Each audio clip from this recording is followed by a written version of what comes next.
Bila mai COVID-19 ni, macam-macam pendapat sudah keluar. Tak mau ikut SOP yang ditentukan. Pasal apa? Pasal dia duk torah, dia duk reka, dia duk cari jalan, dia nak abang kata tak payah ikut SOP ni. Tuan-tuan, katalah kita tak ikut. Kita buat macam biasa, sembahyang semua rapat-rapat. Katalah buat macam tu. Katalah ia menjadi sebab kepada satu masjid ataupun 50% daripada orang yang ada ni kena COVID-19 ni. Bukan sahaja kebodohan kita menyebabkan benda ni jadi lagu tu, bahkan dia membawa fitnah kepada agama. Muslimin dan muslimat yang dirahmati Allah sekalian, cerita suruh patuh SOP ni bukan cerita yang diputuskan oleh mufti-mufti Malaysia sahaja. Tuan-tuan, bukan mufti daripada Perlis sampai ke Sabah, Sarawak berbincang buat keputusan macam ni. Bukan, tuan-tuan. Ini keputusan untuk nak buat SOP ini melibatkan ulama satu dunia. Alim besar Syekh Al-Azhar di Universiti Al-Azhar pun kata macam ni. Imam Masjidil Haram, Masjid Nabawi pun kata macam ni. Ulama besar di Qatar, Dr. Yusuf Al-Qaradawi pun kata macam ni. Ini bukan soal Illuminati. Ini bukan soal agenda Yahudi. Tetapi ini diputuskan oleh orang-orang yang alim agama. Mereka buat keputusan macam ni. Semua sependapat suruh ikut SOP ni. Mereka bukan suka-suka kata buat macam tu, buat macam ni. Tetapi semua benda ni telah dibincangkan. Dan sebelum mereka buat keputusan, pihak-pihak yang berwibawa dah brief mereka dah. Saintis yang duduk dalam makmal, duduk buat kajian tentang virus, sudah bagi briefing dekat mereka.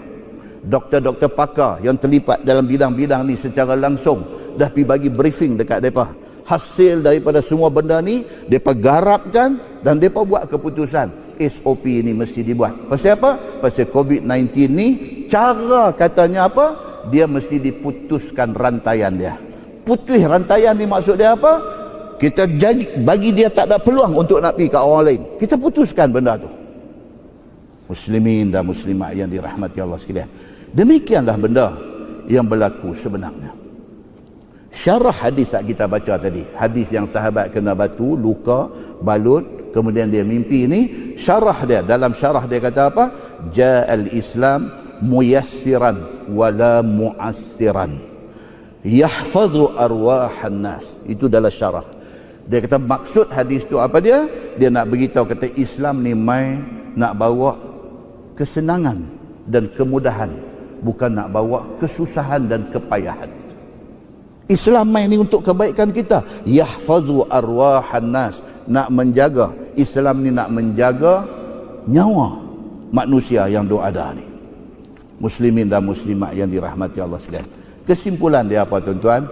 Kesimpulan dia, kita sebagai manusia disuruh berusaha dan bertawakal. Usaha apa dia? SOP ni usahalah.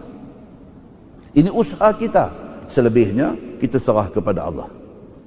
Tuan-tuan, hadis riwayat daripada Anas bin Malik radhiyallahu anhu.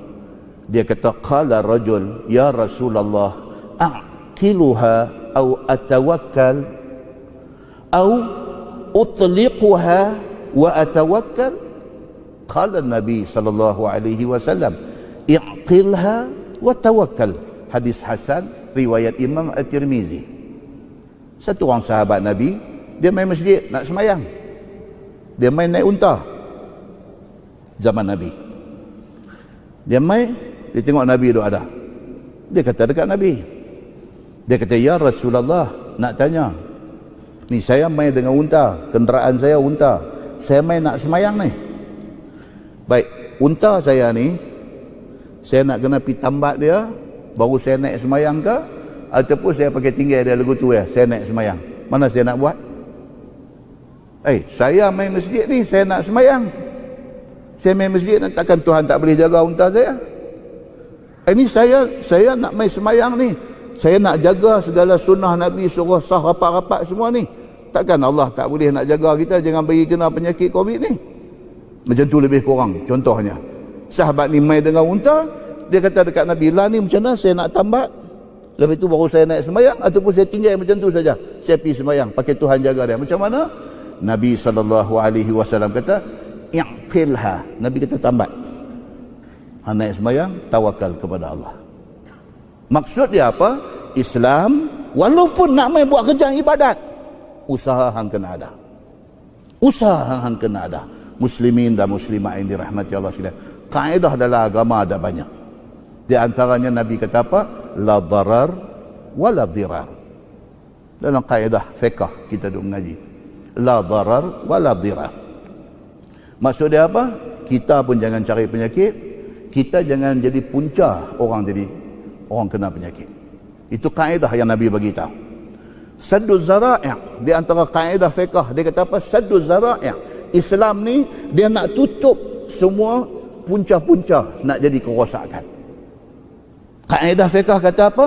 Al-wiqayah khairun min al-ilaj. Dia kata protection is better than cure. Kita protect benda ni daripada merebak, lebih baik daripada biar merebak pergi duk ubat leceh. Semua benda ni ulama-ulama besar dalam dunia dah bincang, dah duduk, dah dengar briefing daripada berbagai-bagai pihak. Maka akhirnya keluar keputusan yang kita semua duk ikut pada hari ini. Muslimin dan muslimat yang dirahmati Allah sekalian, setelah kita jaga semua benda ni, tiba-tiba kena juga COVID-19 dekat kita. Na'udzubillahi min zalik. Kita dah jaga dah, habis punya jaga dah, tiba-tiba kena juga benda ni dekat kita. Allah kata apa dalam Quran, dalam surah At-Taubah ayat 51, Tuhan kata, qul lan yusibana illa ma kataballahu lana. Katakanlah Muhammad dekat depa ni, tidak akan kena apa-apa musibah dekat kita, melainkan benda tu Allah dah tulis dah kita akan kena. Itu tak boleh buat apa.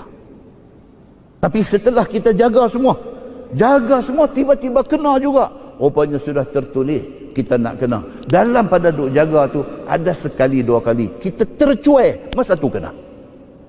Muslimin dan muslimat yang dirahmati Allah sekalian, kesimpulan kita nak abang apa dia? Kesimpulan satu, musibah COVID-19 ini benar-benar ada di dalam masyarakat kita. Kita doa mudah-mudahan Allah selamatkan kita. Satu, memang ada benda ni. Kita minta Allah selamatkan kita daripada musibah ini.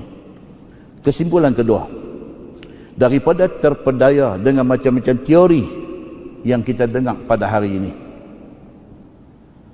minta Allah Subhanahu wa taala bagi satu fahaman yang jelas kepada kita.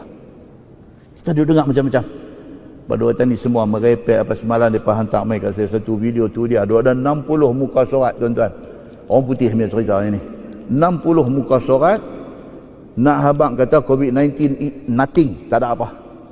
60 muka surat. Kononnya ditulis oleh orang-orang yang cerdik pandai, saintis-saintis yang memang duk buat kajian virus ni. Depa ni kata semua ni nothing. Hampa saja sudah kena tipu dengan orang yang tertentu yang depa ni ada agenda lain. Depa nak jual vaksin depa pergi create cerita macam ni.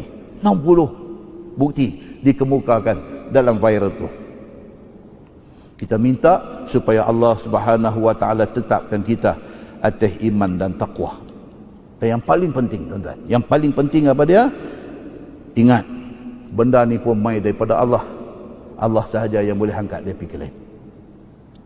Benda ni Allah yang hantar mai, dan Allah Subhanahu wa taala sahaja yang boleh angkat benda ni pergi lain.